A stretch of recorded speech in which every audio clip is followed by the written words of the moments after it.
বিশ্বনবী ছাড়া কিয়ামতের ময়দানে কেউ আমাদের জন্য সুপারিশ করতে পারবে? পাগল হয়ে যাব আমরা।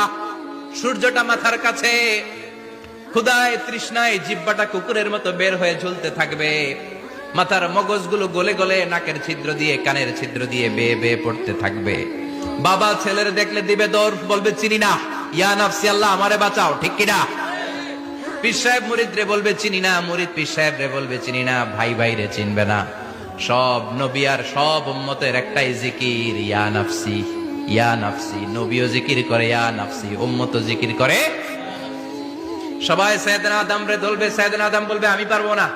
নূহের কাছে যাও, সাইয়েদনা নূহ বলবে পারবো না। ইব্রাহিমের কাছে যাও, সাইয়েদনা ইব্রাহিম বলবে পারবো না। মুসা আলাইহিস সালামের কাছে যাও, মুসা আলাইহিস সালাম বলবেন পারবো না। ঈসা আলাইহিস সালামের কাছে যাও, সাইয়েদনা ঈসা আলাইহিস সালাম বলে এত জায়গায় ঘুরে লাভ নাই, জায়গা মতো যাও মিয়া, জায়গা মতো যাও। মাকামে মাহমুদে বিশ্ব